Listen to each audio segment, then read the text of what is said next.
So we cut the gable end out of a pallet, a 13-foot pallet, and now we are putting a 2x4 along the top to make it sturdy when we put it up on the wall. And we're nailing that 2x4 in.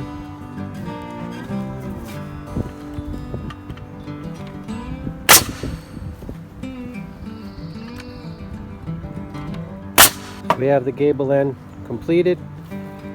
Just putting some nails into the siding to hold it onto that new 2x4 that we put on there. And we're going to be putting it up on the roof. Now that the gable ends are complete, we need to put them up on top of the wall. What we are doing is we're bringing it up with 2 ladders and lifting it up over our heads to place it on top of the wall. We have 2 2x4s, 8 foot long, inside the walls, all ready to go, so that once we get it up there we can slide them up, and that will keep it from falling over while we get it secured with the nail gun.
Okay, so right now I'm putting in one of the 2x4s to go all the way from the top of the wall down to the floor. I'm making sure we have some studs that are like going right through.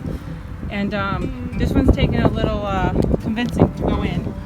So I got it most of the way in, but now I'm just pounding on the top to continue to make it go in.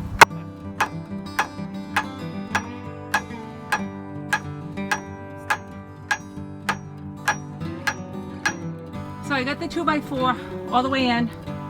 It's going straight down to the floor. And notice how we had one of the pallet pieces right here. So I'll be adding another one right on top of that one. And then that way this will be doubled up. So as I'm slipping in this extra support from the pallet, we made sure when we took the pallets apart to save all these boards to use for this purpose.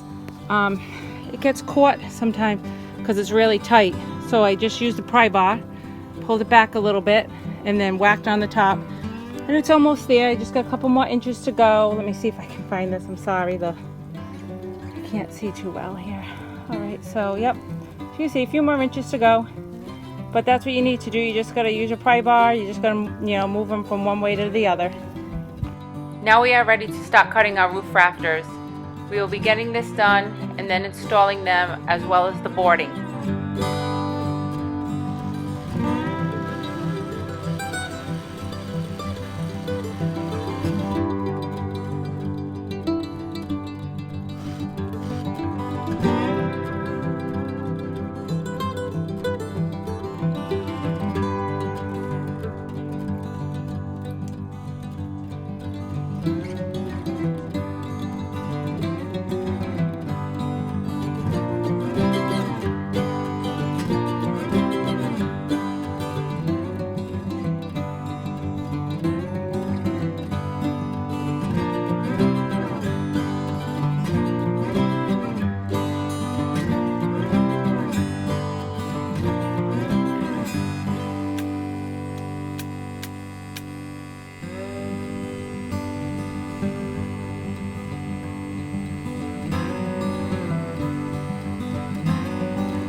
going to explain how the roof rafter is cut out.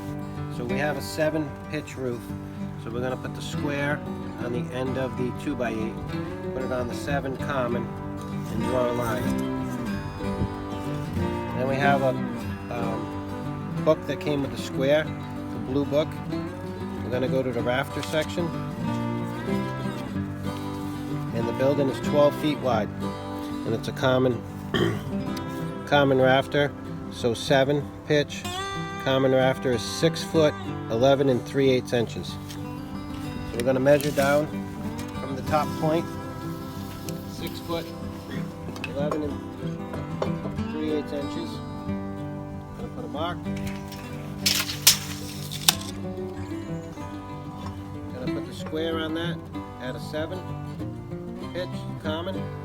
Draw a line. And we want a 5-inch overhang.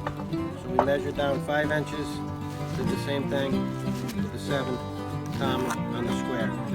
And then for the bird's mouth, we wanted to make it the same as the gable end. So we came down 4.5 inches and came in square to this 7 pitch. Now we're going to cut these out and install them on the shed.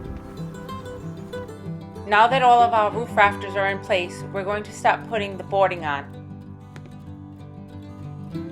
The boards that we are using were just from an old scrap pile, burn pile that we had planned on putting them through our wood burning furnace, but they're better used here. They're 3/4 inch boards, and we think this will do the whole one side.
so the roof is going on. Currently we have one side boarded. We are repurposing some 3/4 inch boards that we had in a big old scrap burn pile for our boiler.